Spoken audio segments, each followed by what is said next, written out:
And we'll pretend we have a theme song going. Do do do do do do. Awesome. Theme songs are awesome, but I don't have one today. Alright, there we go. And looks like we are live. Hello, YouTube. Hope everyone is doing better than a potato wrapped in tinfoil.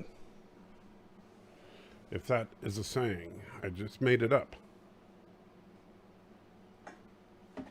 And Bradley is first. How you doing, Bradley? Says up. John DeMarco is in the house. How you doing, John? Hope you are well. And Max Weller is also in the house. Says hello. And don't forget, when you put the @Salty Trekker, there is a dash in between Salty and Trekker. It doesn't highlight if you don't put the dash in. FYI in the future. But if the chat happens to be going at max speed, then I wouldn't have noticed that particular chat. Fortunately, right now, just a couple of people getting started. I see it. Dragon Sword, holy crap, I made it. Timba with his arms wide. You sound worn out, brother. Oh, man, I tell you, I am tired. But, you know, the reason I'm here, honestly, is because of Thomas Potts. Hopefully he joins us. He was upset. He messaged me earlier that nobody's, like Bird of Prey didn't stream today. And so he was like, man, you got to stream. And I said, all right. I've been working on editing video for tomorrow night's live stream because we're doing movie night with Matthew tomorrow. Special all empowered woman night for Matthew.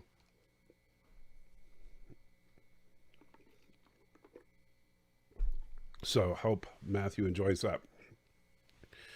And strategic females are among us. Yes. Robert says hello tonight. Sister says good evening. Trustin says evening. Hey, so yeah, I gotta say, the Cerritos, when the jokes landed, indeed, very well said, John. Indeed, the jokes did in fact land well. I was mentioning this on Discord earlier today, and I absolutely want to do this. If the computer I had was capable of it, I'd be doing it right now with John and anybody else who would want to.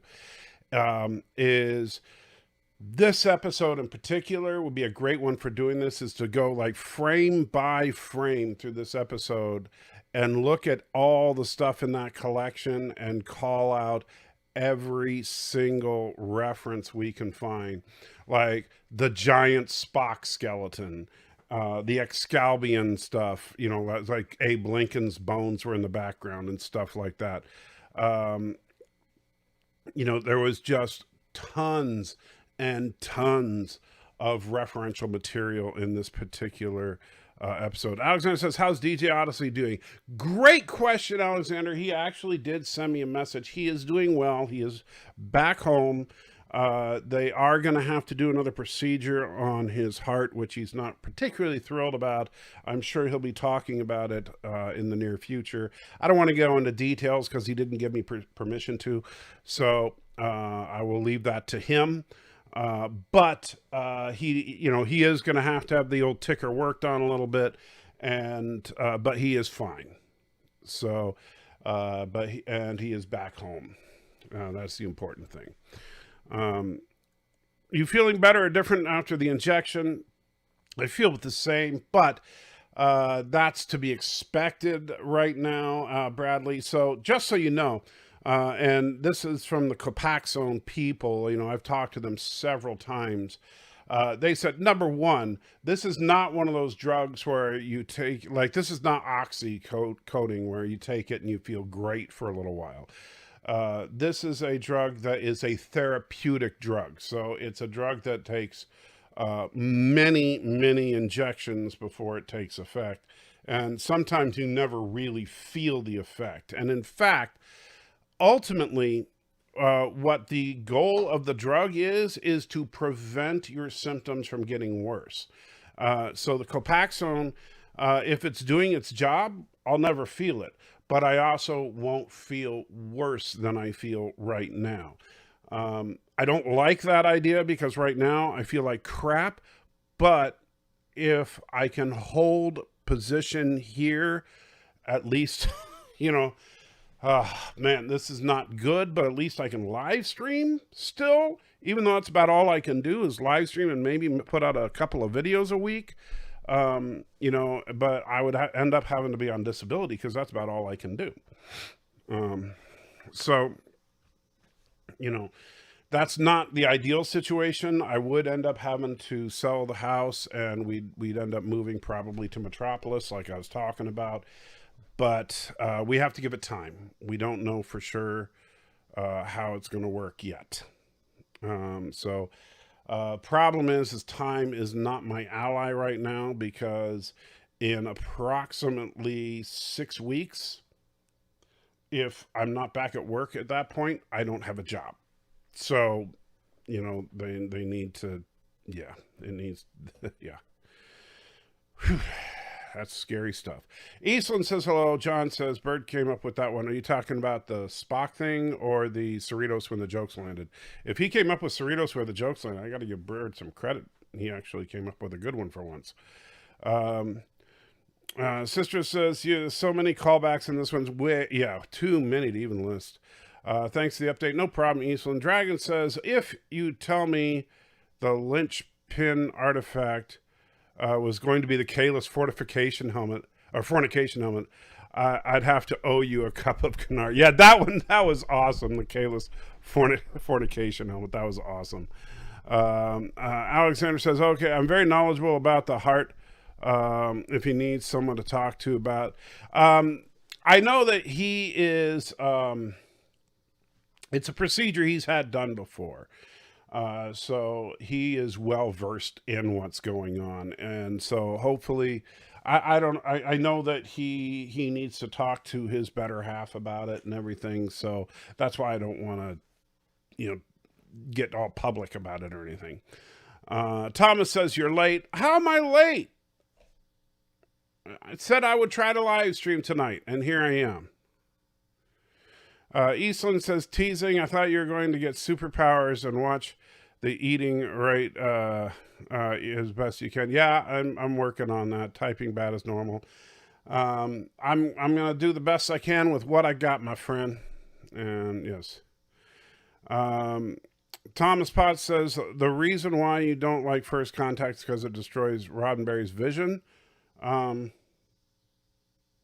You know, Thomas, I know you're just trying to get me to break my promise with PJ again. I'm not going to do it. Man, I wish I was in Illinois right now. John says, Cerritos when the jokes landed was from the review Bird posted. Okay, I haven't watched Bird's review. I'm sure it's good. Deej has been in a few YouTube chats today. Okay, I didn't know if he had posted about it or not, so I didn't want to say anything because I don't know what all he's made public. Because, you know, he's got a lot going on, and he messaged me, so I knew what was going on, but I don't know how much he's talked about because I haven't been on YouTube today much because I've been working on putting Life with Matthew's face on lots of female body parts for tomorrow night.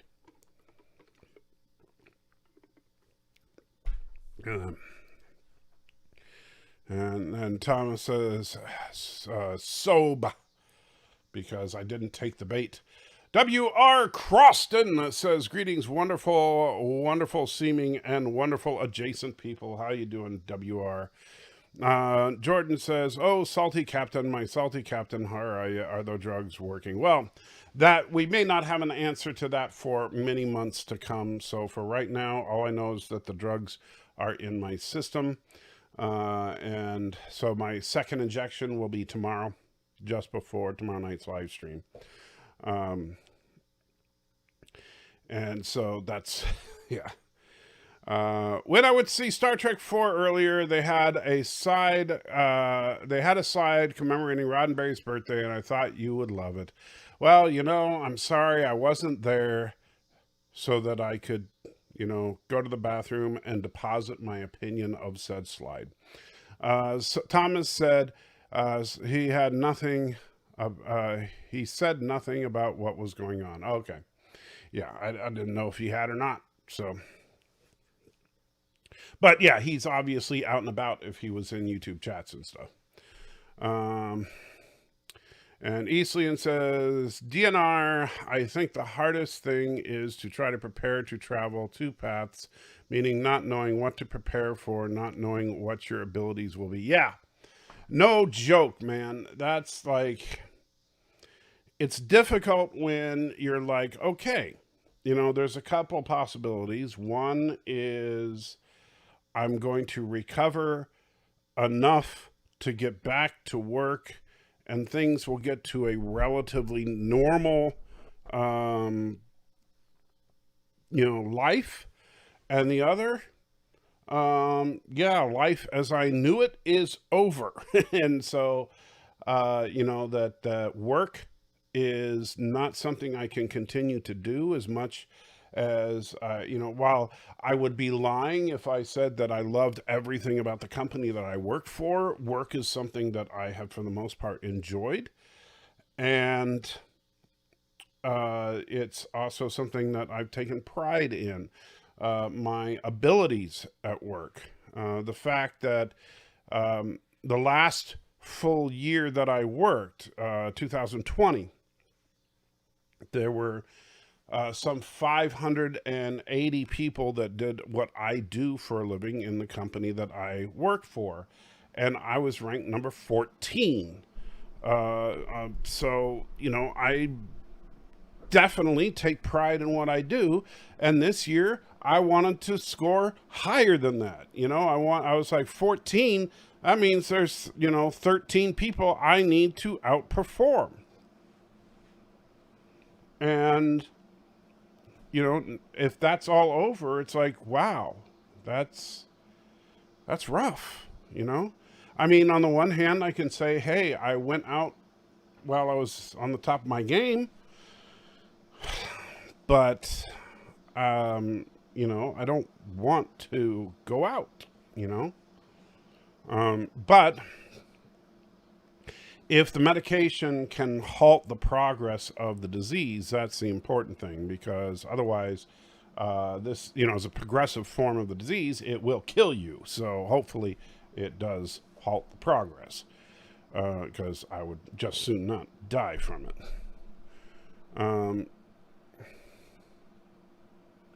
I told everyone you're going to be like Wolverine after the shots. That would be nice. That would be really nice. And Alex is in the house, says, I've arrived. How you doing? Dragon Sword says, may want to consider an observation journal since you've started measuring how you feel and other measurable issues that can be helped with the drug, that you can compare 5 weeks for progress. Here's the problem. I can't write, like I literally physically can't do it. I know people that, oh, you should journal. I can't journal. You know what? I literally can't pick up a pen and write things down. Like if the doctor says, hey, fill out this form, I say, hand it to the wife because she's got to fill it out. I can barely sign my name at this point. I could record videos, I suppose, but nobody would want to watch me sit there and talk about, well, today I struggled to put on my socks,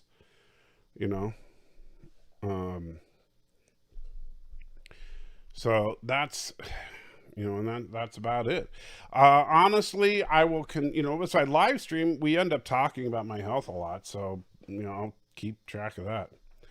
Jessica says, hey, Michael, how's health treating you? Well, I took my first shot of Copaxone yesterday. Ask me again in a month and we'll see. Jordan says, watch episode 2 of Lower Decks. Great episode. Only disappointment was the shower scene was blurred out. Well, I think that was kind of a joke in that it's a sonic shower, so it kind of the sound waves was distorting. And Alex says, "What's your favorite episode of Trek centered around parenthood?" Oh gosh, I can never remember the name of the episode, but it's the one with Baby Spock. I mean, granted, it's kind of weird because Spock is kind of his own parent, and that I know he pretends to be his own uncle, but I think that's really it. Those sonic showers in the end, I thought it was a great joke. I thought so too. It was kind of funny because we've never, except for in Star Trek the Motion Picture, where we just see Ilea stepping out of the sonic shower. That's the first time we really saw them in operation. I thought it was kind of funny. And Thomas says it's Matthew's fault if it doesn't work. That's pretty much always true. John says, I could have done without the shower scene, but I like the rest of the episode. Honestly, the shower scene didn't bother me too much, John, because of the fact that I think that now, as a person who was in the military, that's kind of how it is, except not co-ed. But I would not be surprised if by the 23rd century, that is exactly how it was. Which I don't necessarily think is appropriate, but I think that's how it will eventually be. Let's see. Easton says, new scoring system for you. Every day you did something that was hard. Men especially suffer from not, let's see. New scoring system. Every day you did something that was hard. Men especially suffer from not goals. Talk into email to yourself, but for your own records. Just saw the Lull Dara as a child episode. I always figured sonic showers involved pleasant body encompassing vibrations. Well, that's what it kind of seemed like. For Parenthood, I go with Visitor. Which episode had Baby Spock? I'm sure that John DeMarco knows the name of the episode. I can't remember the name of it. I'm sorry.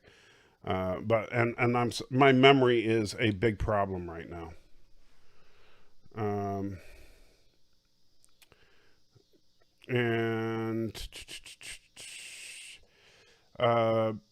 Thomas says, did you get the reference the song Riker asked the computer to play was? I did not catch that. Jessica says, you're on my prayer list, also my family's prayer list. Thank you. I appreciate that. The more the better. Hey, you know what? Can never be on too many prayer lists. Thomas says, wrong. B'Elanna used Sonic Shower in Voyager. I did not realize. Did they show it? I don't remember that. Jordan says, what's the movie for tomorrow? You're not going to like it. But the movie tomorrow is going to be Captain Marvel, because Matthew has never seen it. And we're also going to be watching another female empowerment movie, which I'm keeping a big secret. And boy, am I having to edit the crap out of. LDG says, Bird, wake up. Alex says, my favorite was Picard meeting his alleged illegitimate son. I don't remember that. John says, that is correct, but I don't buy the communal shower would be co-ed. Baby Spock was Yesteryear. Thank you. Yesteryear was the name of the episode. Chief Cook says, how many Deltons have we seen in Star Trek? Well, I know there's the Delton president of the Federation in Star Trek 6. And I know that we had, of course, Ilea. I don't know of any others off the top of my head. Are there any other Deltons that we've actually seen in Trek besides the President of the Federation in Star Trek 6 and Ilea? But I don't know. Eastlian says, I hope that the showering skin gets decoupled with, well, I would hope that showering skin gets decoupled with sex I don't know what you're talking about. Just saw parts of Warriors and old movie. Okay. Yes, they did show the sonic shower in Voyager. So did they show it working? I don't remember that. Episode where Data has a child. Yes, Taurus did several shower in Voyager. Tom says, and TNG Riker asked the crowd for a song to play, and Tori said Nightbird several times. He can never play it well. Okay. Dear Salty Trekker, how would you write a DS9 and Fifth Element crossover? Well, that makes no sense because they're clearly not in the same universe. So I don't know. That would not make any kind of sense. Fifth Element is in kind of a hyper-capitalistic universe where DS9 is clearly not. And by the way, kind of a funny, just one of those funny stories. I was watching that, what's the name of that? Captain's Holiday, because Alex wants me to consider doing a rewrite of Captain's Holiday. And when I was watching it, I just thought it was kind of funny that Picard was asking if she was going to, she was really planning on donating the artifact to the Daystrom Institute, and she said she was going to sell it to the Daystrom Institute and she said, what? You can't fault a girl for wanting a reasonable profit, and that what she did was expensive. And I was like, what about the no money thing? Isn't this, isn't this no money? I thought we were post economy here, So whatever.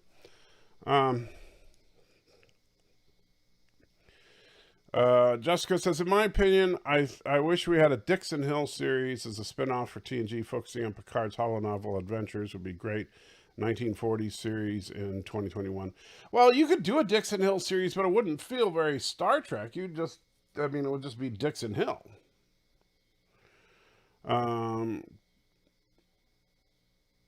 Culturally in the future, I hope showing skin is not automatically...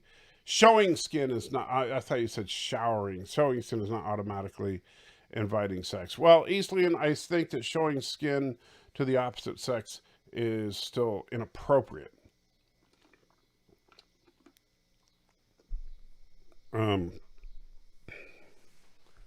So I'm sorry, but and particularly as much as people want to think that, oh, we've evolved beyond the need for visual stimulation. No, that's a bunch of crap. You know what? People look at attractive people, especially without clothing on, and they get turned on. That's what happens. And so it might not be an invitation, but guess what? It does evoke desire. And so I don't think it's a good idea to put men and women butt naked in a room together. Alex says interdimensional portals make everything possible. They do, but I don't see a point to a Fifth Element DS9 crossover. Are you going to continue the Journey Through Trek series? If and when I'm able, yes. Right now, I don't have the ability to do it. I don't have the editing ability to do that type of editing. I'm hoping that I will soon. But like right now, I don't even have a computer that can do that kind of editing. But I'd like to.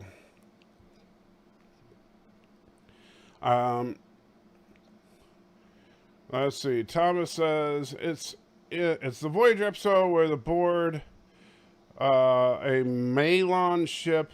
She used the shower off, so the doctor talked to her in the shower in the episode where the 29th century Borg drone.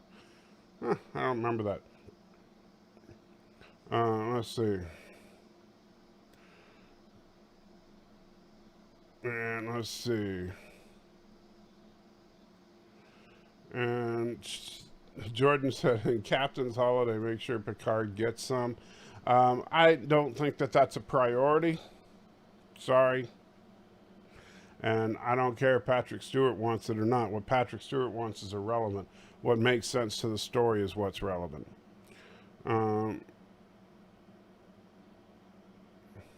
John DeMarco says, other than Ilea, the only time we saw Deltons was in the background of some of the other TOS films.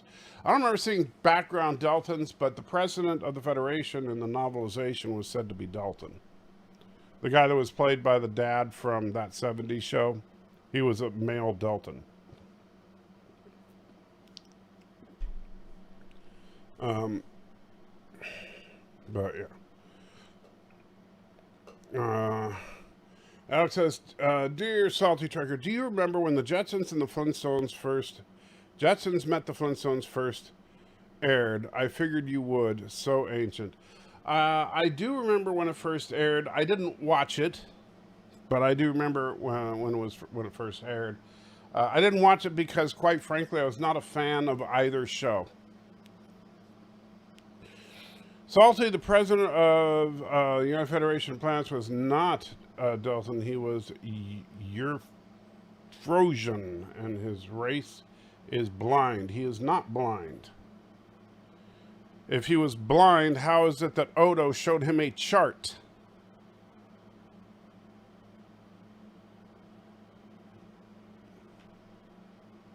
I mean, he literally showed him a chart.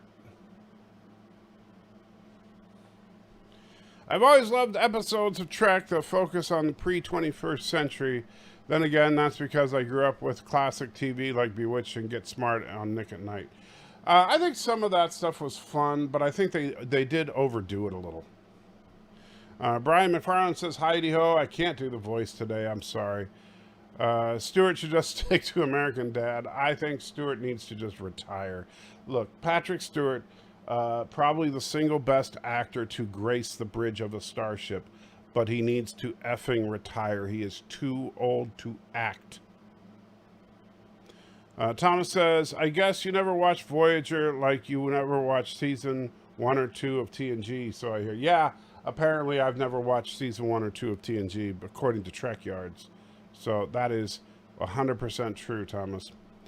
John DeMarco says, I don't know about the novelization. The president of Star Trek VI usually identified as a Frosian. If we had Delton, he should be bald. At least, and again, I mean, I know that there, canon changes here and there. He was Delton originally. Now, maybe it's changed, or maybe my memory is bad, but he was originally Delton. They said that Delton males, only Delton females were bald. Also, only Delton females had the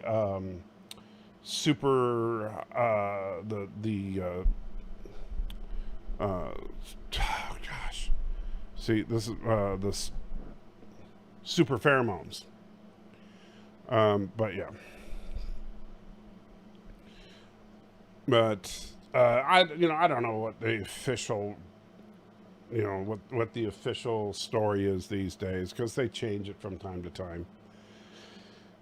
It just depends on whoever's writing. Because it's not like they say, well, the president is a Delton. You're not going to find any line of dialogue in the movie that says what his race or species is. That's a problem, because so we got to make assumptions. Unless he is a Klingon or an Andorian or something, we have to make assumptions. And I just remember in the book they mentioned that he's Delton.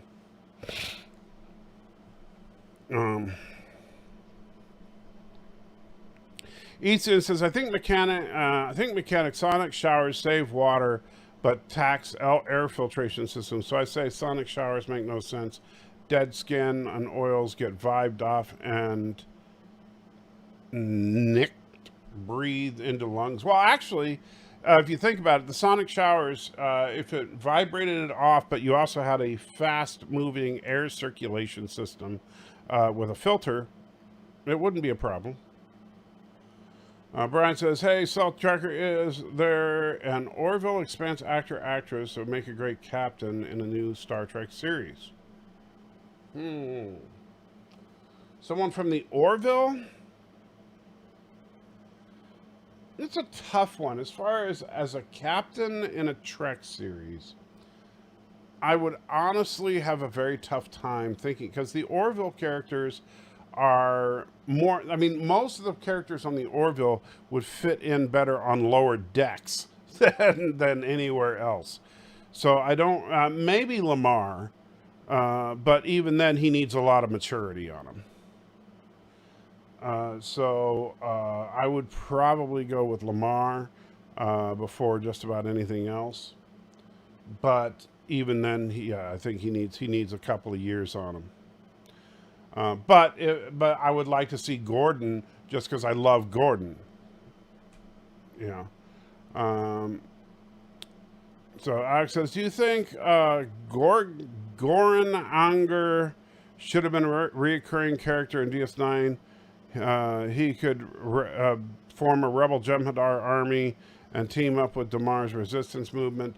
No, because I think that rebel Jem'Hadar generally, first of all, the Jem'Hadar are very difficult to distinguish one from another compared to other species, because the makeup is so heavy.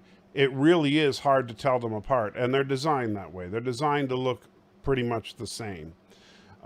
So I don't think that a rebel faction of Jem'Hadar would work, especially because the Jem'Hadar are all drug addicts. They all require the Ketracel White. So I don't think it would work from a story standpoint and from a aesthetic standpoint. So honestly, no. Don says, I don't think they ever mention his race on screen. No, I don't think they do. The only time I think they mention it is in the book. And even then, I'd have to go back and probably reread it, and I'm not going to try to read anything that I don't have to right now. Let's see. Jessica says, I agree. As much as I love Sir Patrick Stewart, he should retire. He isn't the spry man he was in 87 when TNG began. He absolutely... Look, I absolutely loved him as Picard back in 1987, and now he's an embarrassment. Look, die with dignity, Sir Patrick. Please, die with dignity, man. And I don't mean you personally. I mean let Picard. He's in a robot body. He's dead. Let him be gone. Please. John DeMarco says, true, they never mentioned his species name on screen. Chief Cook says, salty. They said Efrosian are blind when they, that's why he wore glasses. They have bad eyesight. Well, there's a difference between blind and bad eyesight. Blind means you can't see. But just because he wore glasses doesn't mean he's Efrosian. It just means he wore glasses. I wear glasses. I'm not blind, and I'm not Efrosian. D-Berg says, well, will sonic showers get all salty Trekker off you? All the salty Trekker off you. Nothing can get all the salty Trekker off you. Rodan says, is it me or does Riker act very differently in Lower Decks than TNG? He acts more lighthearted and humorous instead of serious and somewhat lighthearted and funny. Well, yeah, because Jonathan Frakes knows that it is just having fun.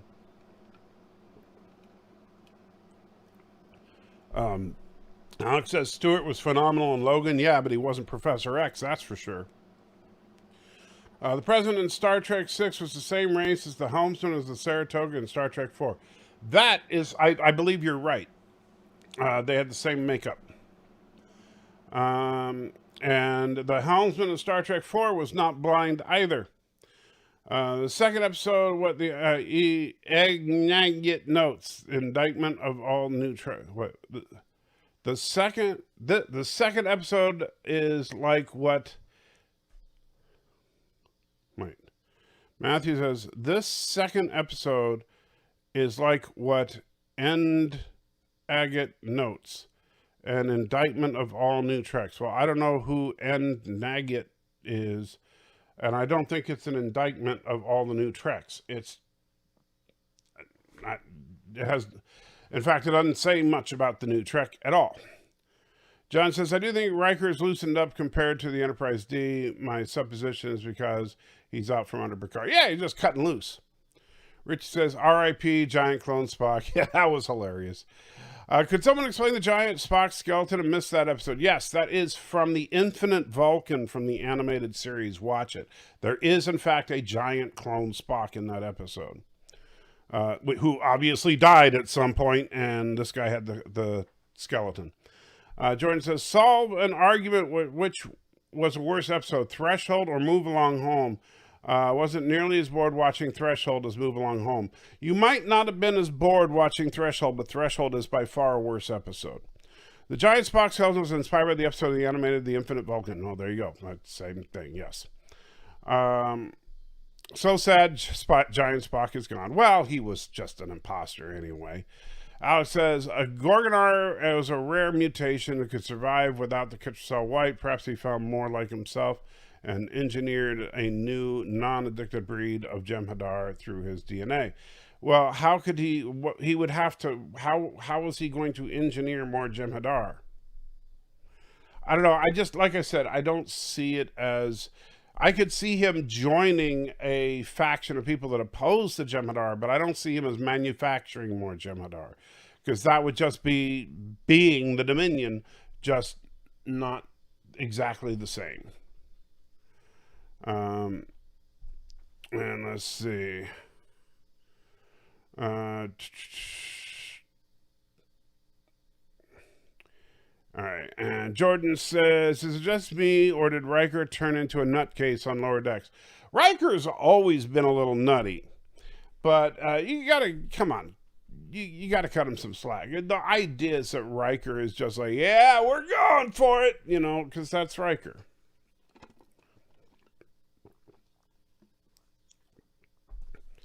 Thomas says, what's wrong with the blind helmsman? Well, in Kuroga, that would probably be an improvement. Let's see. Alex says, always remember Frakes as David Xantros from Gargoyles. Never saw that. Never watched Gargoyles. Brian says, hey, Salty Trekker, what's your top 3 reasons for loving Star Trek? Number 1, first and foremost, above all else, it is an optimistic view of mankind's future. Number 2, really cool spaceships that feel like real, plausible spaceships. And number 3, James Tiberius Kirk.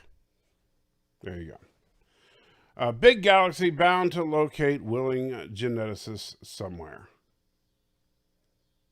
Not sure why he said that.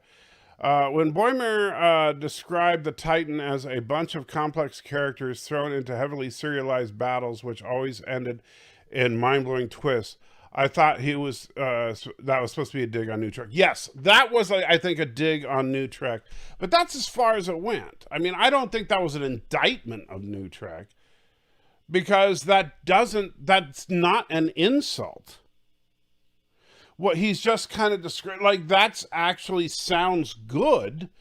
It just not the same. And then he described, you know, when they talked about what the Enterprise D was all about, you know, exploration and all that. But the problem is that I don't think Boimler goes back far enough, because I like the adventure and, you know, not just, you know, scanning new kinds of flora and negotiating peace treaties, but sometimes the Wild West stuff I think is pretty cool too.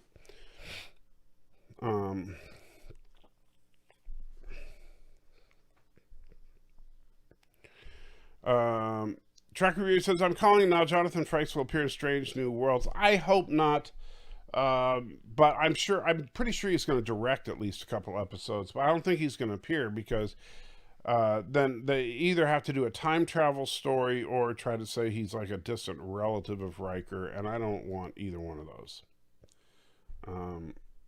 You know, I'd rather honestly just see a Riker show. Just freaking do it. Pull the trigger. Do a Riker show. We see that Riker knows how to have fun. And so let's do it. Let's have Riker on the Titan having fun. We've got a taste of it on Lower Decks, And you know what? And here's the thing, guys, and I'm being so serious right now. We've got to support what we're seeing on Lower Decks if we want something like this. We've got to let CBS, or not Paramount, or Viacom CBS know that that's what we want. Because we're never going to get it if they don't know that's what we want. And and I don't know how the Phantom Menace is reacting to Lower Decks right now. I don't know if they're going, oh, I can't believe that Alex Kurtzman is crapping all over Gene Roddenberry's vision. Poo-poo. I don't know if they're doing that crap still or whatever they're doing. I don't care. We have to support it. If we don't, then it's never going to happen. And quite frankly, I want to see a Riker show. I want so much to see a Riker show. And what we've gotten in that little taste of just a couple of episodes of Riker on the Titan shows me that it should happen. And so I absolutely think we need to we need to let Viacom know that is the Trek we want. And the funny thing is, notice they had a fleshed out crew. We actually got a interesting, diverse cast of characters on there, and Boimler even got cloned on there, which means that they could have Boimler in the Riker show. So, dang it, let's do it. Let's pull the trigger, CBS. We want Riker. Let's get a Titan show. Star Trek Titan on Paramount Plus in 2023, buddy. Let's do it. We need Star Trek Titan, starring Jonathan Frakes, and I cannot remember his name, that plays Boimler as the two leads. Dang it, we need that so bad. And I even like the rest of the cast that he was playing with in the away team. No, it doesn't even need to be a Picard. They've already got the whole cast. I mean, what we saw in episode 2 of Lower Decks, there's your spinoff right there. Sorry. Oh man, I get a little worked up, running out of breath. Where was I? Joseph says, Gorgonar should have started a 12-step program to wean his followers off of the white if he wanted to start a revolution. That's not going to happen because the white, they're genetically engineered to be addicted. Turd Ferguson is in the house, says, I am your turd, the one true turd, down to my porcelain throne and worship the turd. Good to see you, Turd Ferguson. Springtime says, hopefully future episodes of Lower Decks will show more don't tell with the references like this episode. If they can keep this up, Lower Decks will be great Star Trek. I tell you, I'm really enjoying season 2 so far. I will tell you, I was a little disappointed. I think they did tell us a little too much with some of the references. Like, they could have shut up about the Excalbians, because I recognized the Excalbians. I was like, oh, cool, an Excalbian. And then like 2 seconds later, she said, oh, I can use this Excalbian. And I was like, oh, why'd you have to say it? But yeah. And so, yeah, that's, yeah. I was referring to Gorgon R. I get it. Dear Salty Trekker, who is your ideal choice to serve as a showrunner for a new, better-handled live-action Trek show? That's a tough one. I don't know who I would hire as a showrunner, because right now there just aren't that many people in Hollywood that give a crap about the actual brand. Thank you, Captain Foley. Jack Quaid. So we want Jonathan Frakes and Jack Quaid. And honestly, I don't know what because I haven't seen them, the voice actors that were the rest of the crew of the Titan, what they look like. But if they look anything like their characters, I would hire each and every one of them to play those same characters on a Titan series, because their interactions with Jack were great. So I really, really liked. I liked their whole vibe throughout it. So I want to see them work together. So no, I'll tell you what. I'd be a showrunner. I'd just hire myself because I don't know anybody else. Because I want somebody that knows that cares about Trek, that genuinely cares about the brand, not just somebody that thinks that they can go to a focus group and make it dark and gritty. And thank you, Arabic, throwing on $1 just what the heck, because, and I appreciate it. Tom says, of course the Phantom Menace hates it. They're taking the show so seriously. They act like it's destroying canon. I haven't seen any Phantom Menace reaction to it, so I don't know what they're thinking. I genuinely don't. If they are, shame on them, because it's just fun. That's all it's supposed to be. And Captain Foley, what are you talking negativity? I've been saying this, you know what? I loved this episode. Episode 2, I absolutely loved from beginning to end. But more than anything else, I want a Titan show. I demand a Titan show. I absolutely demand that Viacom CBS give us a Titan show. I don't care if it's animated or live action. I would prefer live action, but I want a Titan show. And yes, live action Boimler. By the way, he looks exactly like the character. If you haven't seen him, he's the nerdy guy on The Boys. Same guy. Trek Reviewer says there's a fan that changed his name to James T. Kirk. He appeared as a crewman on the Enterprise. That's cool. Although I would not change my name to James T. Kirk as much as I love James T. Kirk. Jordan says, I want to see Star Trek Destiny trilogy that actually followed the books. I wouldn't follow a series of books because everybody would know how it ends. Wouldn't do that. Alex says, Dear Salty Trekker, how would you handle Gorgon R as a recurring character? I already told you I wouldn't. Thomas says, Foley should be a showrunner. No. I love Foley. You know that. But Foley is not going to be my showrunner. He's going to be my technical advisor. I'm going to put Foley in charge of all tech on the show. He is going to be the tech. So all technobabble has to go through him.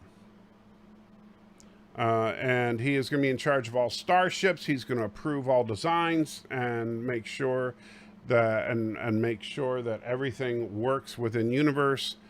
He's going to be in charge of all of that. So, bam.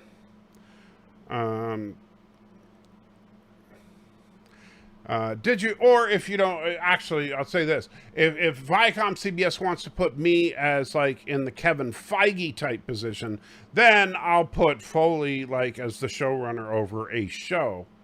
If I'm like over the universe, but if I'm just over a show, then I'm going to put Captain Foley over the tech. It just depends on where they put me.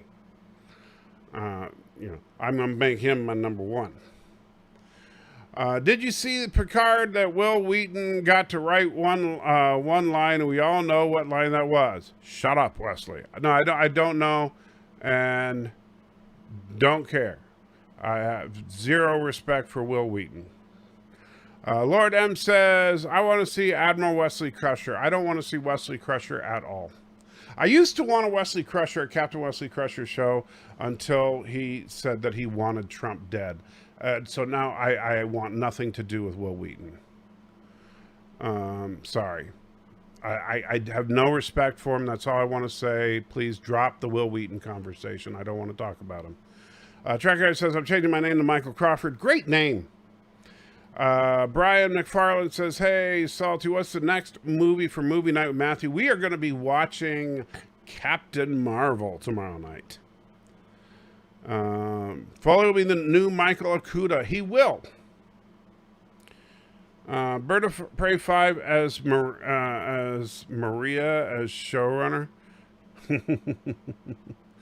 John DeMarcus has another bit of trivia about Lower Decks. Eugene Corrado, who is the voice of Rutherford, was in Loki. It's a TVA guy who doesn't know what a fish is. Oh, I didn't know that was him. Okie dokie. I like him. Dear Salty Checker, why you hate Gorgonar so much?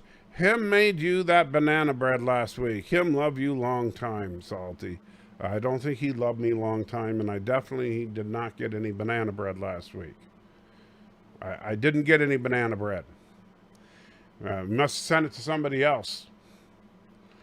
Indy says, draw a Titan show. I demand it. And right now, Commodore Stone. Yeah, draw a Titan show. I demand it. Right now, Commodore Stone. Right now. Yes, that's right. Prime and Kelvin, what's the third timeline? Oh, you don't know about the 3 timelines, do you? The third timeline is the First Contact timeline.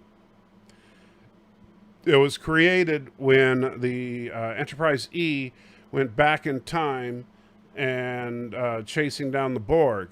And this timeline was actually, and it's obvious that the timeline was created because this timeline was because of the Borg incursion. Some tech was left behind, which was later found by Starfleet, and the Enterprise from the NX-01 encountered that Borg tech, and in fact almost was assimilated by it. And then actually Dr. Phlox came up with a cure for assimilation, of all things. Funny, they didn't use that in Best of Both Worlds, maybe because that's a different timeline. Anyway, because of the now well-known and well-documented Borg incursion, Starfleet developed their technology much, much faster and leapfrog way beyond the tech that they had originally. And so we ended up with what we refer to as the Discovery era of Trek, where the technology was far more advanced than it was in what we call the Prime timeline. And so that's why the tech was way more advanced in Enterprise and in Discovery. And then the Kelvin timeline actually branched off of that, which is why the Kelvin timeline tech looks so much like Discovery. So, true story.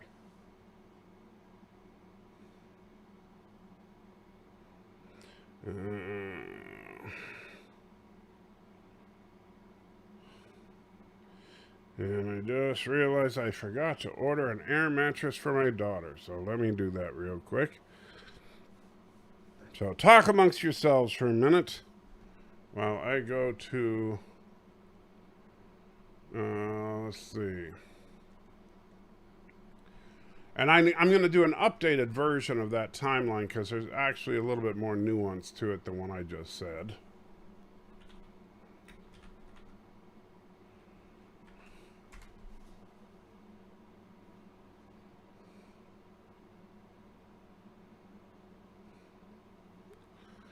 All right.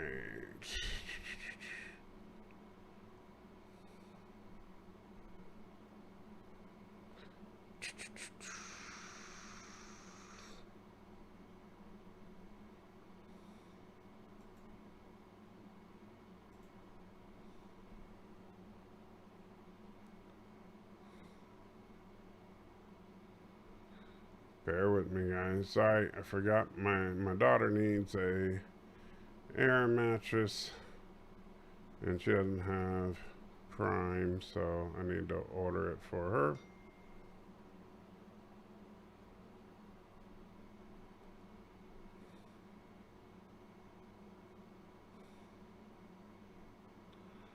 Let's see.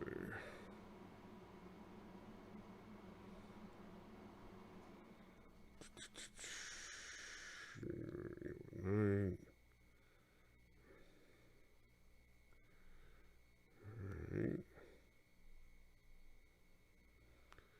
Air mattress, blah, blah, blah, attach it.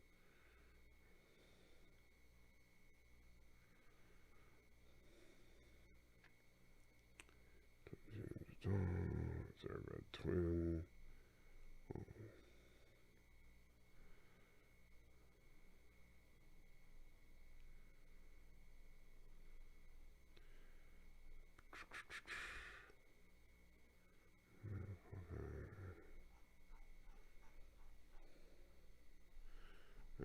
camping.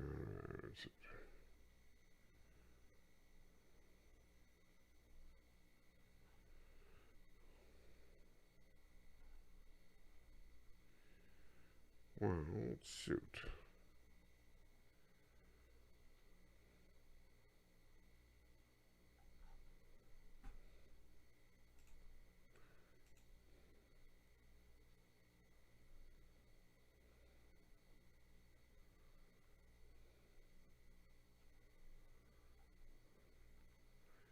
All right, so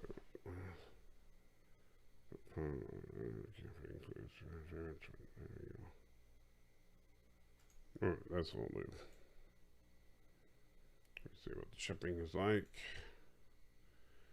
See, Monday, August 23rd. And let's see. Same price. Don't care about the pillow.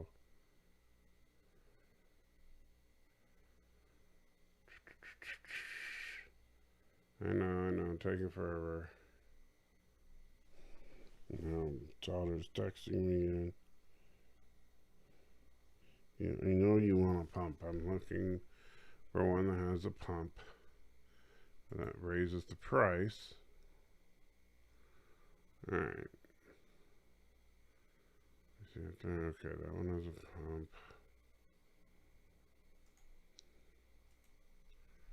Let's see.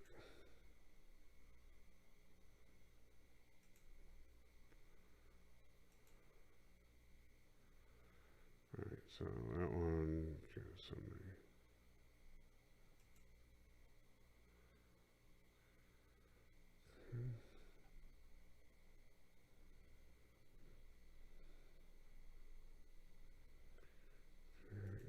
Current. Check out. Come on. Alright. Shipping address change. Alright.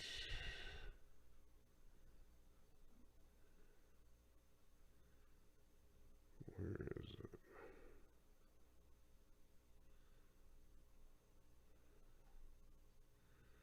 Man, we have too many addresses.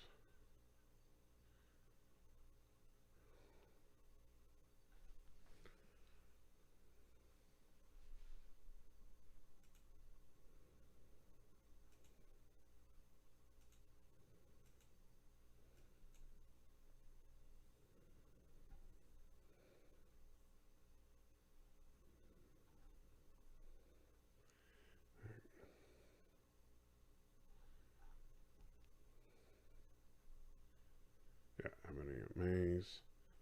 Alright, that's it. So to the one on shore. Yep, I think that's right. Okay.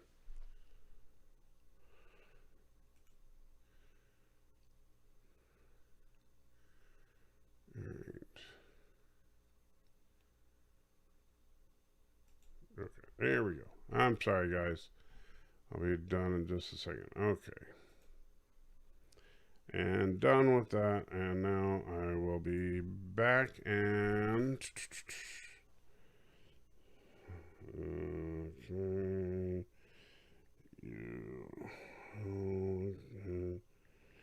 On Sunday.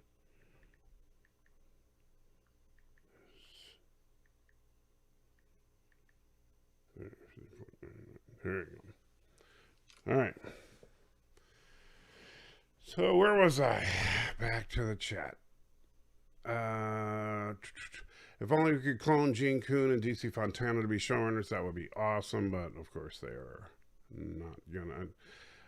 So tomorrow we're watching Shazam. Movie correct, since he's the original Captain Marvel. Well, we watched Shazam last time.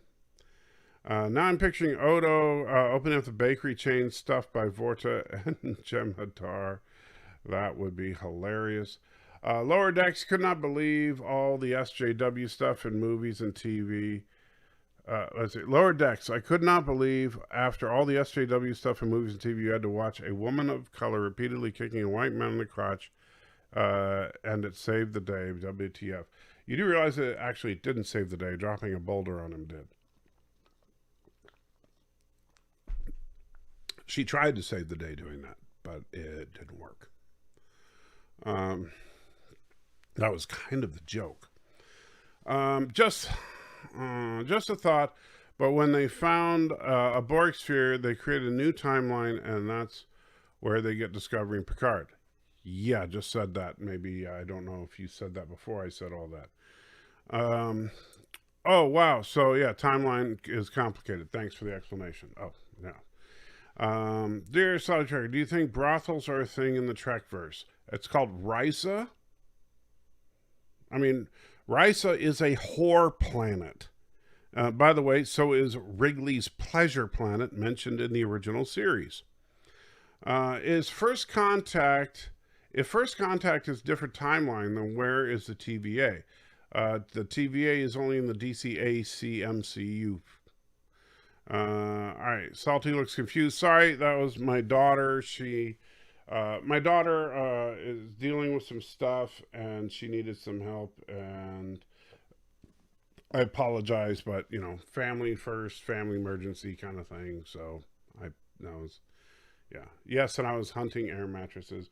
So unfortunately, my daughter had a unfortunate breakup with her boyfriend, and so she very quickly had to move in with a friend of hers, and so she needs an air mattress because she had one, and then she popped it in the move.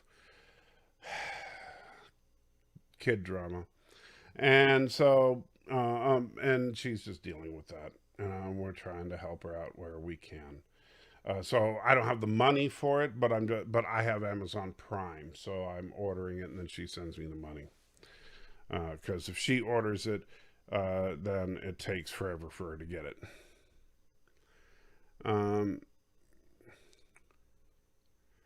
And Tom says, speaking of the TVA, if the Watcher in What If said there was this result of the timeline fracturing, then I would have less of a problem. But he acts like it's perfectly normal. It's perfectly normal in that timeline. I like the split timeline theory. It makes a lot of sense.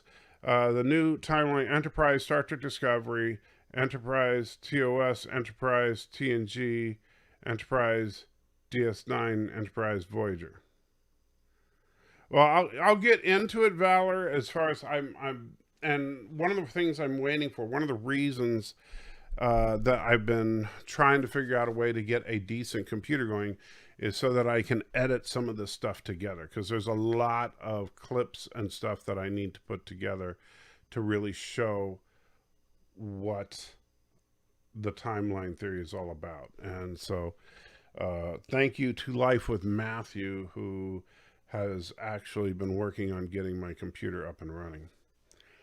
All right, where was I? Let's see. Malfi says there's also another timeline after yesterday's Enterprise where Tasha Yara's daughter and didn't exist in the old one. Yeah, well, actually, that one is... The weird thing with that one is the Prime timeline, is that timeline is apparently the Prime timeline. So, weird. But we'll get into that too, because we got to figure out where that falls and everything. And there's actually a couple of times where I think the timelines kind of switch around. We'll get into that.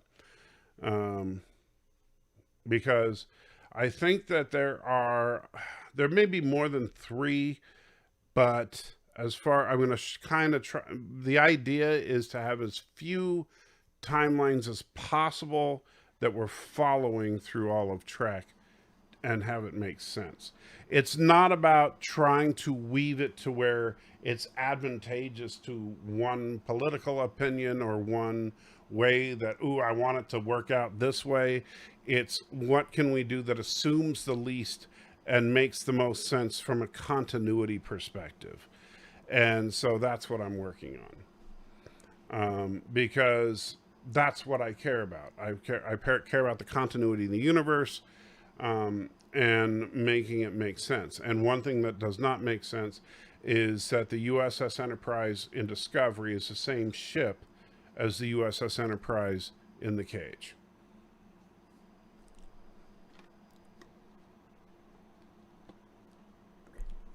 Yeah.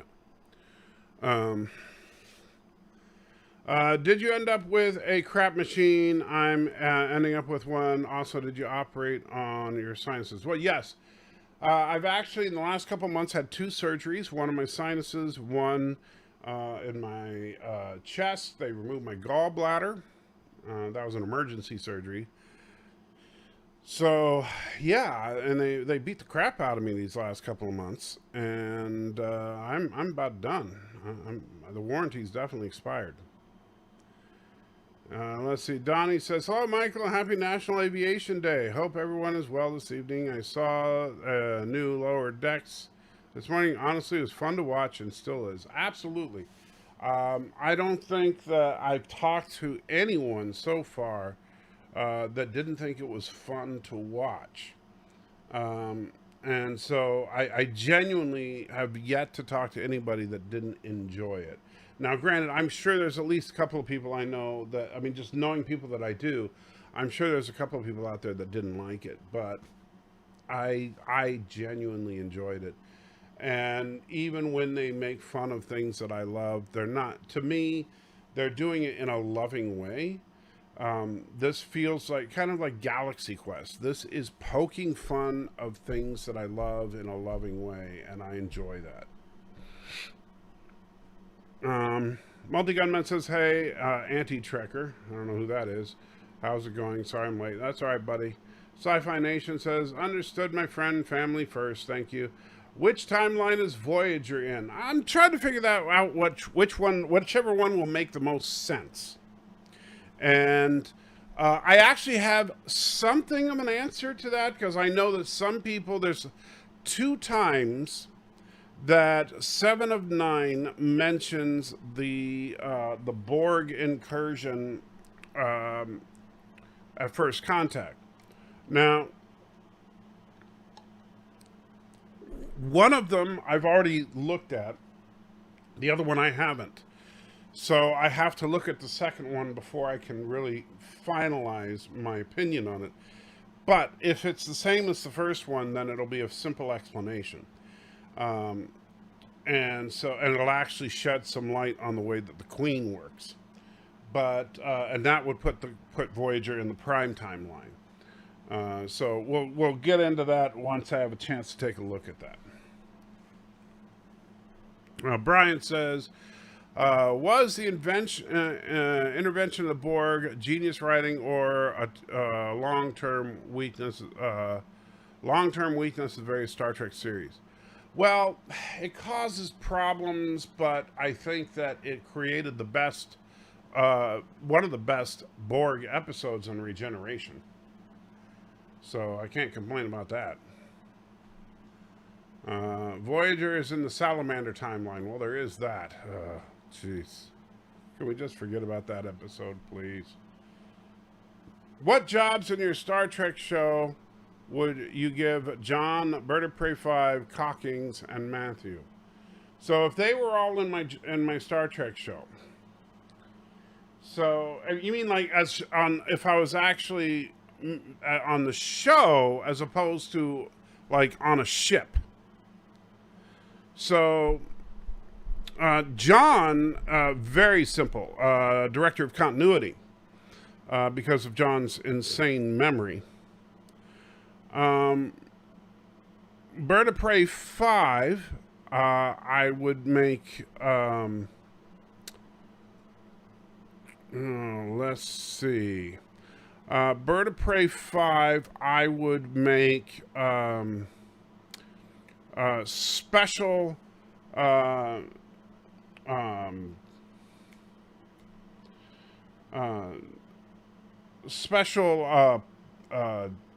chauffeur for Alex Kurtzman. Commander Cockings, I think I would probably put in the visual effects department, and Matthew I would put in the IT department. Because I will say this, Matthew may be an idiot, when it comes to recognizing faces and stuff like that, but he actually does know his way around a printed circuit board. And Alex says, who's your favorite villain in all of Trek? Well, the low-hanging fruit there is easily Khan. I think Khan is my favorite villain. Because Wrath of Khan is just too good. I think Dukat is the most well-developed villain. So, yeah. But then there's also another great villain is the Romulan commander, the unnamed Romulan commander in Balance of Terror. I love Mark Leonard's performance in that episode. He was just supposed to be some one-off villain, and he just absolutely owned that role. So absolutely loved him. Sci-Fi says, I break down as TOS Prime, Timeline, TOS TNG, DS9, and yes, even Voyager. And there's Kelvinverse and Discoverse. Well, Kelvin was supposedly a break-off from the just prior to TOS. Interestingly enough, Disco was also just prior to TOS. Also, interesting that Disco looks an awful lot like Kelvin.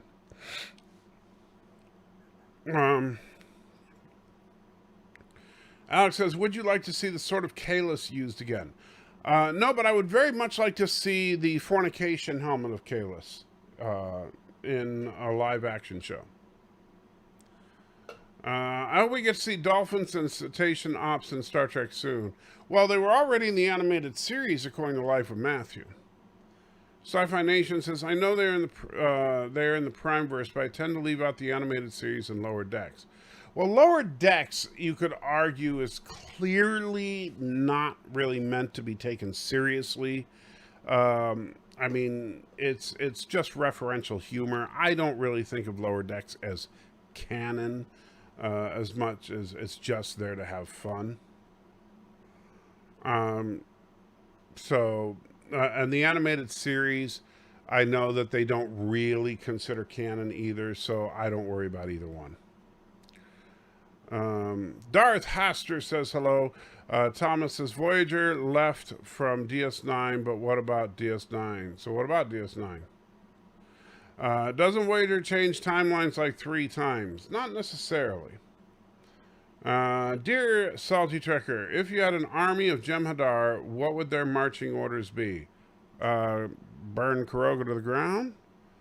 Multi-Gunman likes the Bob Ross shirt. Well, thank you. I do like this shirt. I think the missus got this one for me. Tommy P knows that sweet, slimy salamander plus. Okay. That's just wrong. I don't even know what to say to that. I'm broken inside. John DeMarco says I accept. I assume position as the continuity, as a person in charge of continuity. Chief Cook says Salty Gene son Rob was on YouTube. He was celebrating Gene's 100th birthday with NASA. I asked him about what CBS is doing to his father's legacy with Discovery, Picard, Lower Decks. He didn't answer back. I wouldn't expect him to. He's getting paid lots and lots and lots of money. What do you expect him to say? You know, oh, I can't believe they're making these horrible shows and giving, what is that, $10 million? Thanks. I mean, what do you expect him to say? I mean, you know, I can't, well, I'm not going to, you see, you're trying to, you almost got me. I'm not going to talk about Gene and his vision, but no matter what Eugene thinks of Gene Roddenberry's vision or what the network might be doing to Gene Roddenberry's vision, he's getting dump trucks full of money from Viacom CBS. And so he's going to continue to say how awesome every new Trek show is. That's what he's paid to do. Just like when James Cameron said Terminator Genisys is like the most awesome Terminator movie ever. Oh yeah, Terminator's back to form. It's as good as Terminator 2, everybody. Catherine and Tom Salamander Paris travel back warp 10.6969. Stop Voyager from going to the Delta Quadrant.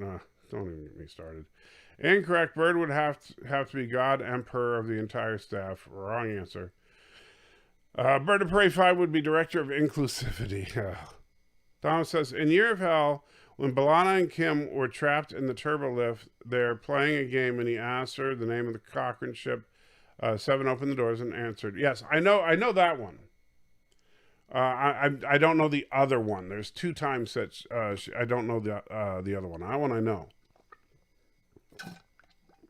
But that one I know. And that one I can explain very easily. The other one I'm not so sure. Because I don't know what she said at the other one. Malfi says, when Matthew sends your PC back, make sure there isn't a Krogan power supply. It uses the souls of the dead orphans as power source. Krogans are evil dicks. I know, I gotta be careful of that. Sorry, but according to Paramount, there's only 2. I'm not sure which. Oh, as far as time, I know, Thomas, but it's a fan theory, okay? I'm allowed to have a fan theory. Alex says, Dear Salty Trekker, how would you have concluded Enterprise? Well, not with a freaking holodeck program, and not on the 4th season. Probably would have gotten into the Romulan War, and of course, Enterprise was done all wrong. I mean, that whole show was done wrong. Let's see. And I said, now don't spoil it, John. You see, now you're telling them my secrets.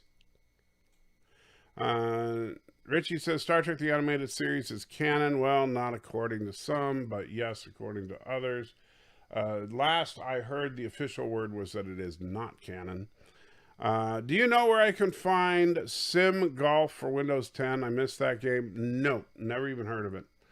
What do you think of the Sarah Connor Chronicles? It was a decent show, but it's dead. So, you know. And so, you know, that's just a thing. Let's see. And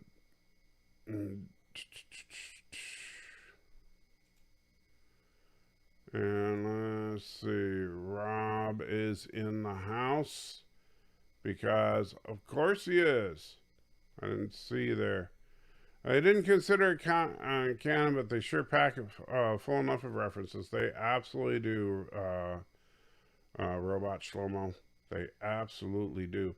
And I gotta say, you know, I think that for the people that that get their panties in a really big old wad, you know, first, here's what I want you to do. All right, so let me try to show you. I know I have physical limitations, but I'm going to do my best here. All right, so this is difficult for me, but I'm going to try. Lean forward like I'm doing right now. Now, with your right hand, I want you to you take your right hand. I want you to reach behind you and remove the stick from your ass. There. Now you can enjoy the show. Got it? Okay. Sorry, I could not do that. I'm tired of people taking themselves too dang seriously. And now I gotta try to reach because I forgot. Yeah. Really? Okay, there it is. See, I have like 8 million of these things so that I can grab stuff.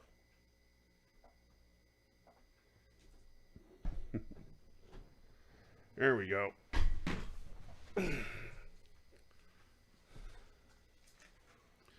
All right, so ran out of Mountain Dew. Can't have that. All right. So that's what that's that's what I want you to do. And I'm sorry for swearing. I know I don't generally swear, but I am so tired of people that are just taking themselves so dang seriously. Like, look, I love Star Trek. I've loved Star Trek since 1960 effing 8. Okay, I love Star Trek. It's in my DNA. I think Star Trek is freaking awesome. So don't try to tell me I'm not a serious fan of Trek. I am a Trekkie through and through. And you know what? I can enjoy Lower Decks. I can appreciate that. Yeah, Trek does some stupid things. And sometimes they do stupid things over and over and over. And sometimes you can defeat a godlike alien by dropping a boulder on him. And that's stupid. So let's make fun of it.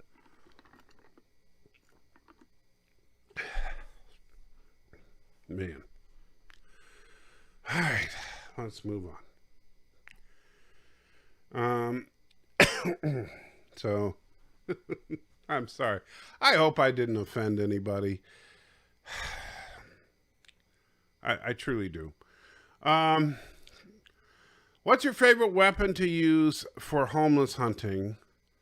My family's always preferred crossbows. Me personally, piano wire. Well, I don't really homeless hunt.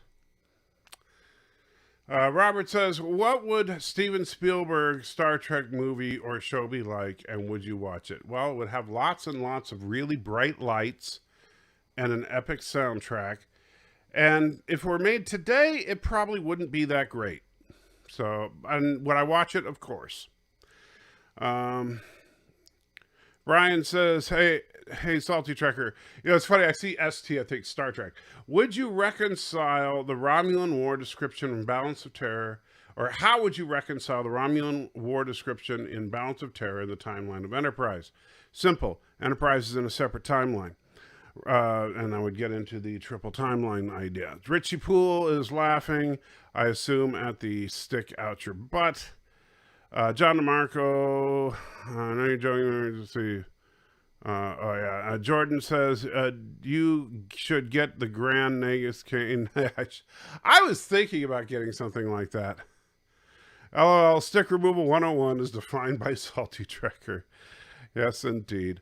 But your Turdistanis, and we know that Turdistanis only put sticks, we all know that Turdistanis only put sticks up their butts. They don't remove them.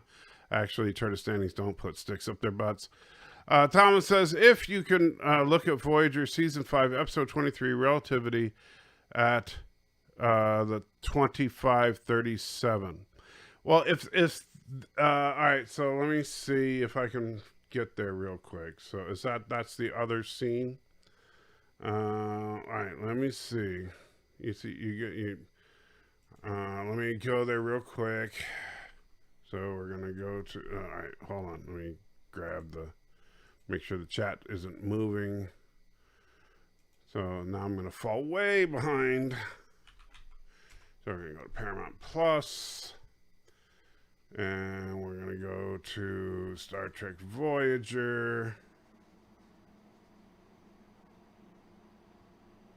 Show mercy. And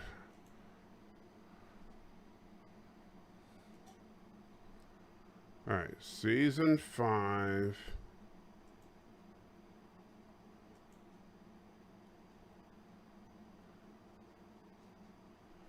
All right, there's Relativity.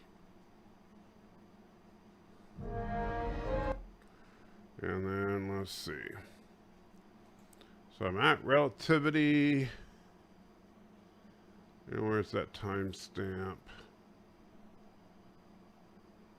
Crap. See, this is. Where is Thomas's comment? Hold on, guys. Where is it?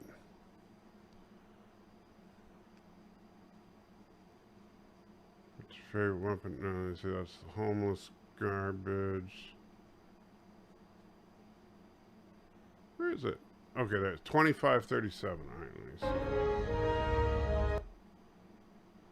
All right, 25. All right, we'll go to 25, 30. All right. Fissure, which slows the passage of time to a gradual halt. The Pogo paradox. A causality loop in which interference to prevent an event actually triggers the same event. Excellent. Can you give me an example?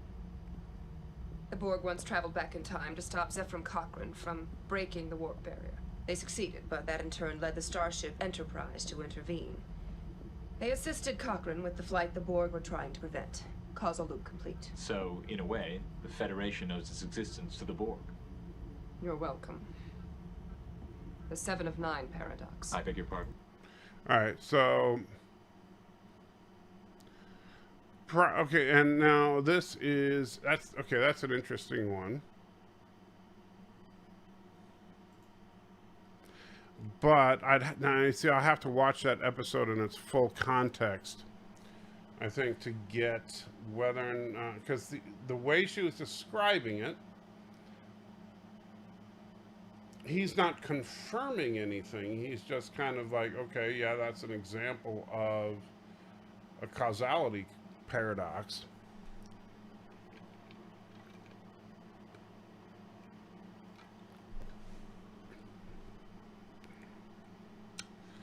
I don't know.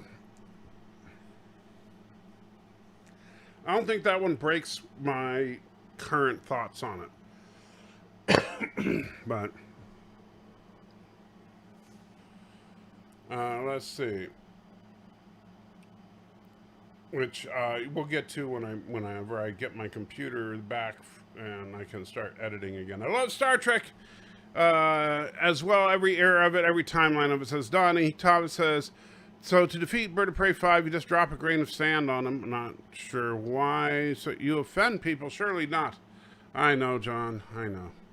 Since Lower Decks isn't canon, why would anyone care if it's silly or not? Because people take themselves too seriously. Sister says, I'm a New Yorker and a U.S. Army vet. You can't offend me. Bet I could if I tried because, I'm a U.S.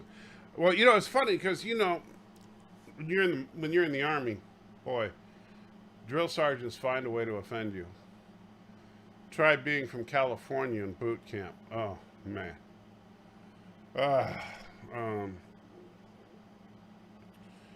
Let's see. You've deeply offended Thomas. Well, I usually do.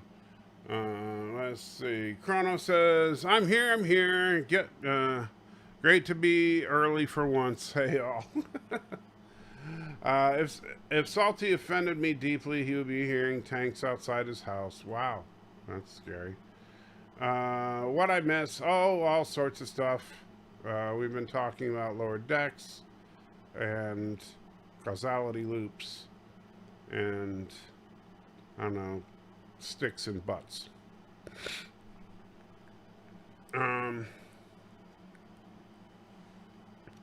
Alex says, what is your favorite environmental episode of Trek?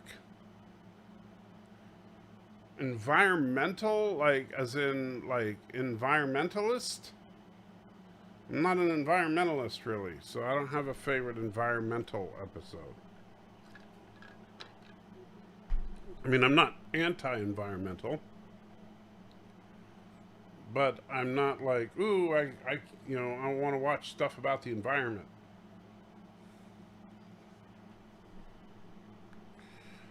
Some people you can't satisfy with big object. I'm not going to mention with a big object. I'm not going to mention per YouTube guidelines. Okay, that confused me. Chrono says, did I miss you swear? Yes. We can hear the episode. That's okay, John. It was only on for a few seconds. Let's see. Jordan said, my kid's mom brought me bacon cotton candy. This should be interesting. Sounds disgusting. At times, I wonder if the collective, if it can self-perceive multiple timelines. That's, well, we'll get into that. That is a good episode to watch anyway. Well, that's why I need to kind of get together the context of it to really dig into that one. Rich says, let's face it, 7 of 9 just destroyed your triple timeline theory. Not really. I don't know why people say that. Brian says, hey, is there one computer video game that you found very addictive over the years? There are several. He who controls the spice controls the universe. Boona Youngster 30th to like, how are thee today? Hey, how you doing, Harry? I am alive, which is definitely beats the alternative, my friend. So welcome and thank you. It's always a pleasure to be called a youngster. So thank you for joining us and welcome. So, wow.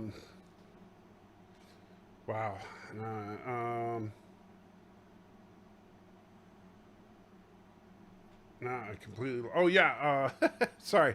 Computer video games. I was madly addicted to Command and Conquer back when it first came out. Like really, really addicted to it. Played the crap out of it. LAN parties galore. And then I was also very much addicted to Diablo 2. Me and the missus. We played Diablo 2 a lot. Very unhealthy amount. And then also my daughter joined us with some Diablo 2 playtime. The three of us. Although my daughter, since she was pretty young, what she would do is just follow us. And then after we would start, we would fight the boss. And then when the treasure would drop, she would run up and grab as much loot as she could when the boss was dead, which, made us mad. And that's, yeah. But that was, Diablo 2, man, we played that a lot. I really, I'm really upset that all this bad stuff happened when it did, because I will tell you one thing that I really wanted to do is that Diablo 2 Resurrected is about to drop, and I planned on getting 2 copies of it so that, and Mrs. Antitrekker and I were going to stream together and just play through it, but now that's going to have to wait, and we'll see what happens. And let's see. Sister said, that's a drill, though. There's a job. It's their job. That's true. Has the medicine helped? Well, it's too early to tell. Copaxone is a therapeutic medicine. It takes some weeks or even months for it to really help. And its ultimate goal is just to stop the symptoms from getting worse. It doesn't necessarily cure you or make you feel better. Valor says, Antitrekker only seemed... the only ones that seem to really have an issue with lower decks and sticks up their butts would be the Phantom Menace. Well, I haven't seen any Phantom Menace reactions to it, so I don't know. And Carlos want to know, is it too early? Yeah, it's too early to tell right now. Alex says, many say your beard is an environment unto itself. Well, it certainly is getting there. I'm planning on growing it like down all the way down here. I'm growing it for next year's Renaissance Fair. I was going to dress up as a wizard. So that's the plan.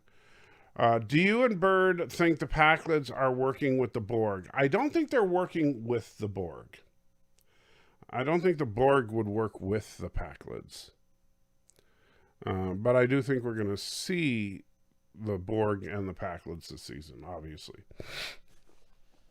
We've already seen the Packlids, but we're going to see more of the Packlids. And I do think that we're not done with cloned Boimler. Sci-Fi Nation says, no offense to you or any other current or former service members, but I'm pretty sure the United States Marine Corps DRs are more insulting than the rest. My dad was one, and every day growing up was like boot camp. Well, it's not a contest. I will tell you that DIs are DIs. Now, while I say that, I will say that, Air Force are wimps. But the Army, Navy, and Marine Corps boot camp is no fun for any of those guys. So I don't think that I would suggest that just because, well, Marines are tougher, therefore their DIs are worse. And that's wouldn't go there. Jordan says, bacon cotton candy is not nearly as bad as bacon soda. Ooh. Yeah, that does not sound tasty. Valor says, had one of the best pizzas out there. Homemade stuffed crust pizza with extra cheese, pineapple, and bacon. Viv always makes the best pizza. Well, I'm sure Viv makes good pizza, but pineapple on pizza, that's just blasphemy, man. So your daughter played like a Kurogan? I'm not, what? No idea why you said that. That doesn't even make sense. Must have had something to do with something I said earlier. If I turn on Grand Theft Auto 5 online, I can wind up wasting half the day. I'm sure you can. Oh, you're saying, because when I said that she stole our loot. Yes, she did play Diablo 2 like a Kurogan. She did. I think most of the Phantom Menace are refusing to watch Lower Decks. That would not surprise me, and that makes me sick to my stomach. It truly does. Because quite frankly, we need to support stuff like when Riker is out there, having fun, and the Titan stuff is just a blast, and we're refusing to support it, means that we're never going to get good Trek. And if you don't want good Trek, great. Go ahead and keep not watching it. I understand why, if you're Phantom Menace and you want to say, hey, I'm not going to watch crap Trek, and so you refuse to watch things like Discovery and Picard, I totally get that. I'm fine with that. But if you then also refuse to watch Lower Decks, you're an idiot. That's all I can say. Let's see. Valor says, give Doomcock time. He'll figure out how to milk the hate out of Lower Decks. Well, how could you hate on something that is so full of joy? Donnie says, I understand the only branch of our armed forces to not have a recruit training instructor wear campaign cover is the United States Navy. Yes, the Navy NCOs who train recruits are called recruit division commanders. Yeah, well, I will still say this. Boot camp for sailors is no joke. But for airmen, yeah, it's a little they have the easiest boot camp. Do the Borg actually assimilate Packlids? Probably not, but I don't know. Jordan says the Red Foremen have assimilated. The Red Foreman has been assimilated. Now the Borg, new phase. The resistance is futile. Prepare to have a foot up your butt. Okay. Why does everyone hate pineapple on pizza so much? That's my favorite kind of pizza. It's the worst topping. That's why. I mean, yeah, it's just bad.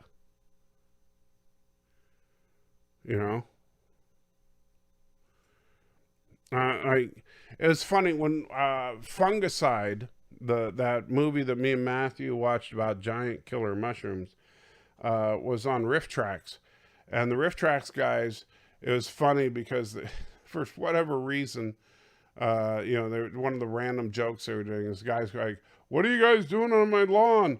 And they showed the guy walking around dressed up as a mushroom, and he's like, well, we were just out here wanting to be the worst possible topping for pizza. And then they showed the guy looking out the window, and he's like, yeah, pineapple already beat you to it. Because, come on. Freaking pineapple.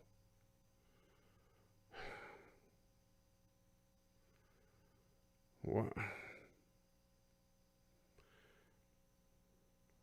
It's pineapple.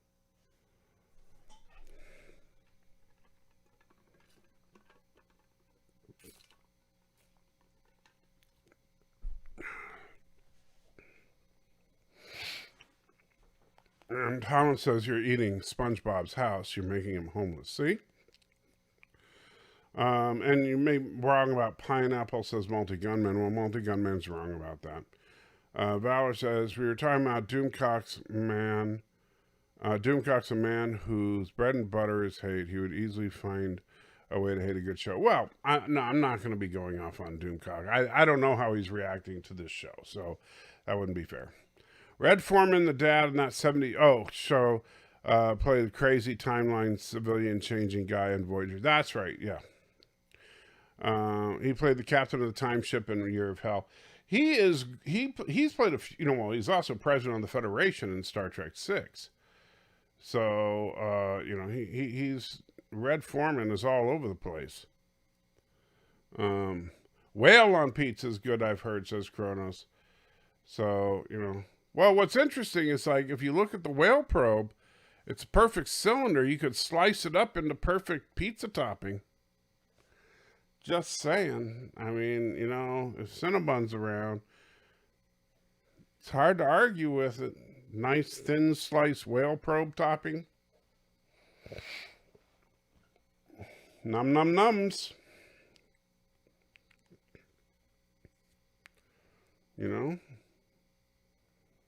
It's yeah. It's whale-alicious. There she blows. What's aside from the different registries, Cisco's Saratoga didn't have the roll bar. Well, Cisco didn't need a roll bar. But the Saratoga just never has any. Isn't the Saratoga like the only ship that blows up in every generation of Star Trek? Who's less of a screw-up, Packlids or Kurogans? Well, little known fact, Malfies, Kurogans are, or Packlids, I should say, are just Kurogans in space. Whale probes like pepperoni, yeah. I hear unicorn bunny is good pizza. Well, yeah, unicorn bunnies are very good on pizza. Brian says, hey, if pineapple's a no-no on pizza, is something like mayonnaise or ketchup a no-no on hot dog? You can have mayonnaise and ketchup on a hot dog if you like it. I personally, I like cheese and ketchup on hot dogs. Cheese, ketchup, and mustard.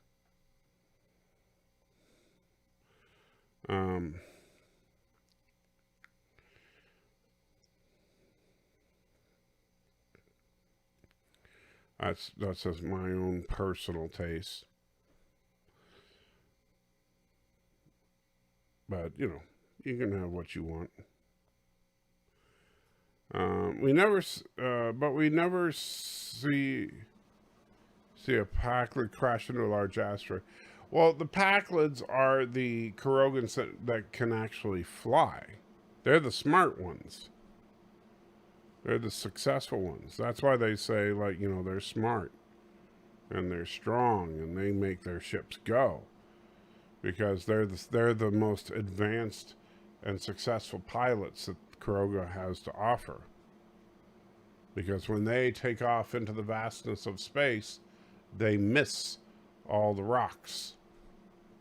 That makes them success. Controls the space, controls the universe. A little for the cause. Well, thank you, my friend. As I try to pronounce your name, Schnepfenjager. Oh boy, I don't know if I got that even remotely close to right, but thank you, my friend. I do appreciate it.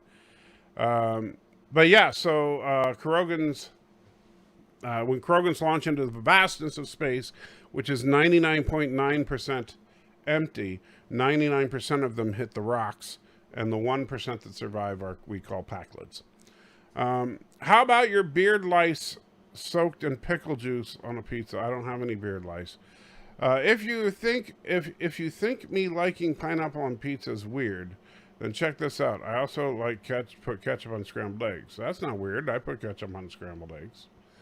And I don't think that you liking pineapple on pizza is weird. Weird indicates something is unusual or strange. I don't think it's strange. I just think it's disgusting. See, there's a difference. Brian says, hey, in this age of political correctness, do you think we will see a Star Trek ship helmed by two captains to balance things out? No. Although technically they should have multiple commanding officers. I mean, I'm kind of surprised, like, they never do it realistically. Like, a ship should, I mean, obviously there's a senior commanding officer, the actual captain of the ship, but then the captain isn't awake 24/7.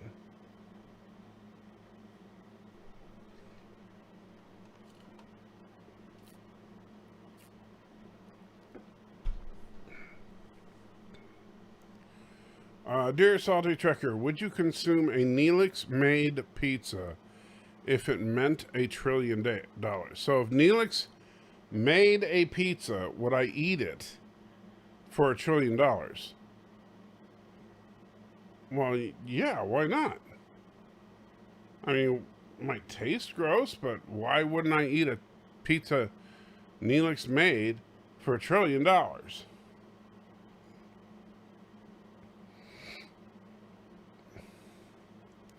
Multigun Man says, I've had people tell me ketchup on scrambled eggs is weird. No, actually, I mean, I know, like, a lot of people like hot sauce on eggs. I don't understand that. I don't understand people that like hot sauce on everything, you know, but, you know. John says, Burnham is so awesome, she could be captain of multiple ships at the same time.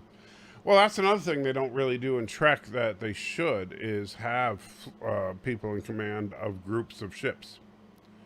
And in fact, they don't really show groups of ships.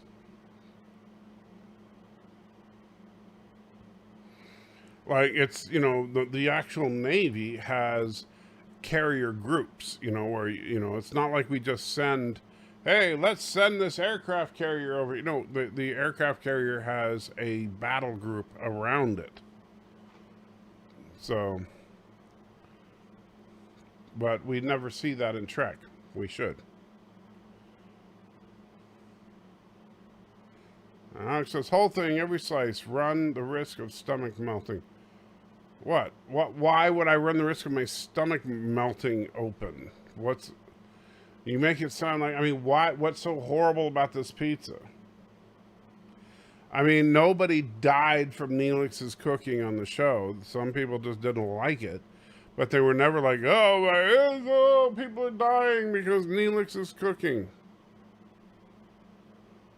Chief says, is the Titan same size Voyager and Star Trek 6 Captain Kirk is co-captain, Spock is as XO, and Captain Scotty engineer. Right, but Scotty is, well, keep in mind there's captain the position and then there's captain the rank. Like, Kirk and Spock aren't both the captain of the Enterprise.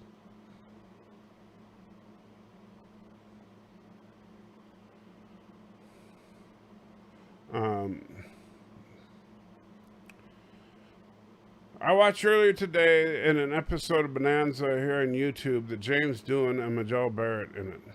Okay. And Kronos likes the Bob Ross shirt. Thank you, Kronos. This isn't regular Nelix. It's SF Debris' exaggeration of him. Well, you didn't say that. You just said a Nelix-made pizza. A more realistic question is, would you eat a Nelix that makes you sick for a couple of days for $200? Well, no, not for $200. For $1 trillion, though, yeah.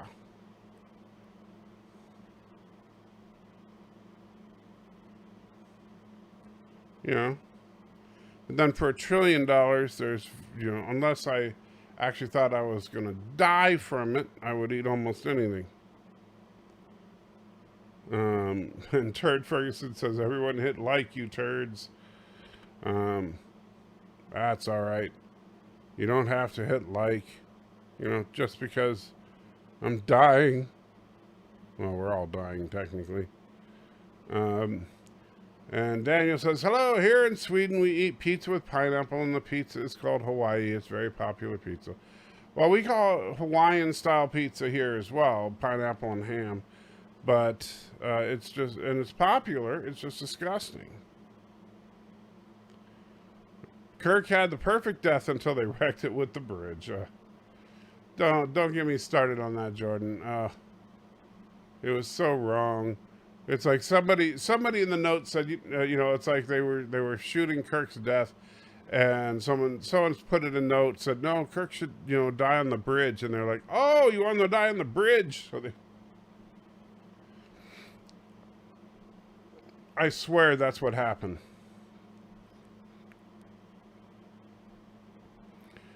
I mean, it's like, really? What's the best death scene in Star Trek movie series? Oh, that's easy. Spock. Spock's death still gets me emotional. Tribble and Kelpian with pineapple pizza. Well, I understand Kelpian is pretty tasty. And by the way, let's not forget that Georgiou was eating Kelpian, and then a few days later was Michael Burnham's best buddy. The important question is, how much would it cost for you to eat an entire Hawaiian pizza, which is delicious, by the way? How much to eat an entire Hawaiian pizza? $129,000. Are you aware there was a Nelix cookbook released? I was not. Kronos wants to die on a space toilet? Well, okay, good luck. Kirk's death in Generations must have been written by Shatner. No, I don't think Shatner even writes that bad.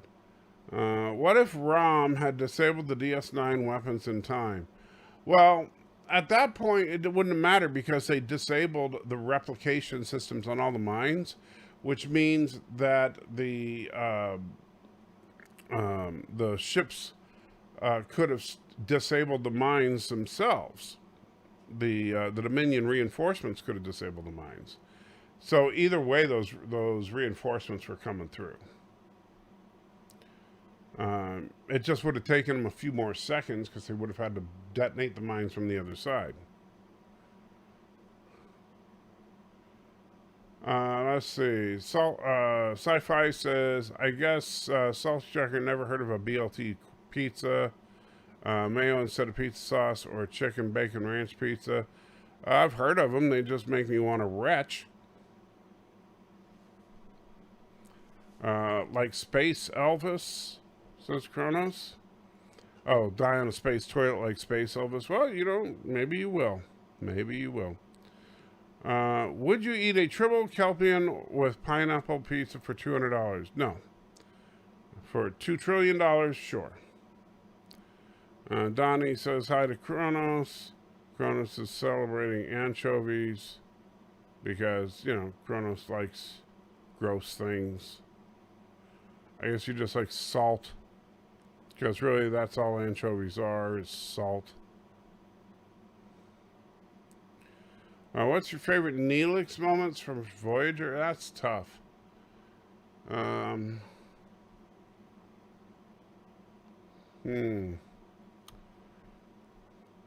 Well, you're running around, when he's running around the quarters, he's always grabbing those rings, right? And what's really, like, when he runs really fast, but then he balls up and he goes super duper fast, and then he runs around that loop-de-loop, and that's pretty cool. But then the problem is that when he runs into that one brick wall and he drops all the rings, and he's got to try and get them real quick or they blink and disappear. But I can't think of a particular moment that I really... Oh, wait. Different hedgehog. Let's see. Valor says Spock's death was number one saddest death. Second saddest was the death of the Enterprise. Yeah, but that's technically not a person. Philly cheesesteak with bacon. That's not a person either. Thomas says, I believe the Dominion had ships at the station. Otherwise, how did they escape without them? No, they did have some ships. Nelix wasn't the space hedgehog we needed. The space. Oh, it's funny. I just described him as a hedgehog. Jordan says, if the minds are self-replicating, wouldn't they continue to replicate nonstop till there was no more room to go? Well, that's why they were using the anti-graviton beam to disable the replication systems. BLT pizza from Jet's pretty good. Well, that sounds absolutely disgusting to me. You go right ahead and knock yourself out, buddy.